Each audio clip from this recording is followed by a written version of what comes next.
गुरुर्वाक्यं मोक्षमूलं गुरुर्कृपा गुरुर्ब्रह्मा गुरुर्विष्णु गुरुर्देवो महेश्वरा गुरुर्साक्षात् परब्रह्म तस्मै श्री गुरुवे नमः। बलिहारी गुर आपने देवाड़े सतवार जिन मानुष ते देवता कियो करत न लागी वार। यह तन विष की बेलरी गुर अमृत की खान शीश दिए सतगुरु मिले तो भी सस्ता जान। प्रेम से बोलिए हृदय सम्राट सतगुरुदेव श्री भोले जी महाराज की जय। श्री हंस जी महाराज की जय। जगत जननी श्री माता जी की जय। करुणामयी मंगला जी की जय। सियापत रामचंद्र की जय। पवन सुत हनुमान की जय। कृष्ण कन्हैया लाल की जय। देखो विचार करो, आज तीसरा दिन है श्राद्ध को लगे हुए। तो श्राद्ध का मतलब है तर्पण करना। तर्पण किसका करना? अपने बुरे कर्मों का तर्पण करना, माया का तर्पण करना और श्रद्धा पूर्वक हमारे पूर्वजों ने जो अच्छे कार्य किए हैं उनका अनुसरण करना। श्राद्ध का मतलब है कि हमारा जीवन आज क्यों है, क्योंकि हमारे पूर्वज थे, पूर्वज के कारण हम लोग यहाँ पर बैठे हुए हैं। तो उनके प्रति श्रद्धा भाव पैदा करना, उनके अच्छे कार्यों को याद करके उनके किए गए अच्छे कार्यों को संसार में फैलाना। इसलिए ये श्राद्ध का समय आता है। और इस समय हमारे ग्रंथों में उल्लेख आता है कि कोई आदमी जो है वो काम नहीं करते थे। काम का मतलब ये था कि अधिकांश समय हमें अपने पूर्वजों के लिए भगवान का भजन सुमरण करना। इसलिए क्योंकि कोई भी कार्य को आगे बढ़ाना है तो हम उसको धर्म से जोड़ देते थे। ये हमारे जो ऋषि मुनि थे, ज्ञानी लोग थे, उन्होंने एक माध्यम ये अपनाया कि कोई भी संसार में अच्छा कार्य कराना है तो आप धर्म से जोड़ दीजिए। तो लोगों का उसमें विश्वास पैदा हो जाता था और उसी विश्वास के कारण लोग अच्छा कार्य करने लगते थे। अब लोगों ने देखा कि हमारे जो पूर्वज हैं, ऋषि मुनियों ने मनन किया होगा कि हम पूर्वजों को हम याद नहीं करते क्योंकि उसकी वजह से ही हमारा जीवन है। तो देखिए भगवान जो है, ऐसे समझिए कि वो 4 कृपा करता है जीव पर। पहली कृपा होती है भगवान की कि मनुष्य का तन दे दिया। ये भगवान की पहली कृपा हुई। क्या है पहली कृपा? कि भगवान ने 84 लाख योनियों से निकाल करके तुमको दरवाजे पर खड़ा कर दिया, अर्थात मनुष्य का तन दे दिया। कहते हैं दूसरी कृपा जो है ईश्वर की, वो है वेद शास्त्र, हमारे पूर्वजों का अनुभव, जो उन्होंने ज्ञान अर्जन किया और साधना के द्वारा जो अनुभव प्राप्त किया वो हमारे सामने लिख दिए। तो क्या होगा? वो वेद शास्त्र, गीता, रामायण, ये सारी जो चीज़ें हैं जो हमारे ऋषि मुनियों ने और साधुओं ने, वो किसके लिए लिखी?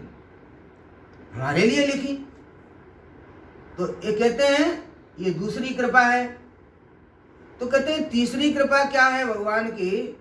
तीसरी कृपा होती है कि तुम्हारे जीवन में शास्त्रों के द्वारा जो वर्णन उल्लेख किया गया है जिस ज्ञान का, उस ज्ञान को गुरु महाराज जी द्वारा हमको प्राप्त हो जाना।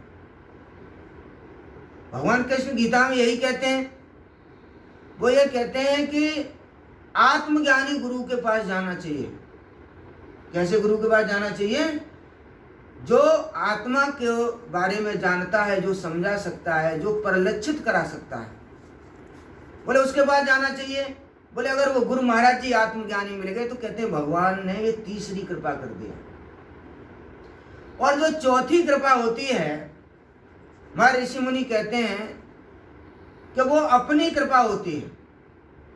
अपनी कृपा क्या होगी? भगवान ने मानव तन दे दिया, हमारे ऋषि मुनियों ने, हमारे पूर्वजों ने सदग्रंथ दे दिए, आत्मज्ञान से ओतप्रोत अनुभव भरा पड़ा है उनमें। और चौथी कृपा उन्होंने कहा, तीसरी हो गई, गुरु महाराज जी ने ज्ञान दे दिया, आत्मा का ज्ञान। वैसे हमारे संत ये कहते हैं कि नाना शास्त्र पठेन लोके नाना देवत पूजनम, आत्म ज्ञान बिना पार्थ सर्व कर्म निरर्थकम। बोले जब तक तुझे आत्मा का ज्ञान नहीं है, बोले तू जो कुछ भी कर रहा है वो सारे काम तेरे बेकार हैं। उसमें पूजा, यज्ञ, हवन, जप, तप, तीर्थ स्थान, कहते हैं सारे बेकार हैं। इस बात को कबीरदास जी ने भी कहा कि पानी में मीन प्यासी, मोय सुनि सुनि आवत हासी, आत्म ज्ञान बिना सब सुना, क्या मथुरा क्या काशी। वो कबीरदास जी यही कहते हैं कि अगर तुझे आत्मा का ज्ञान नहीं है, तू मथुरा चला जाए, चाहे काशी चला जाए, बोले तेरा कल्याण होने वाला नहीं है। तो चौथी कृपा क्या है कि अगर तुझे आत्मा का ज्ञान गुरु महाराज जी से मिल गया तो चौथी कृपा तुझे अपने आप करनी पड़ेगी। वो कृपा ये है कि तुझे भजन सुमिरन करना पड़ेगा। सुमिरन से सुख होते हैं, सुमिरन से दुख जाए, कहे कबीर सुमिरन से साही माही समाज। केवल एक ही माध्यम है, वो माध्यम क्या है? सुमिरन करना। सुमिरन करो दिन रात, नहीं तो मन रोएगा। ये हमारे संतों ने कहा। ये नहीं कहा कि माया का संचय करो या बहुत सारे मकान बना लो, ये नहीं कहा उन्होंने।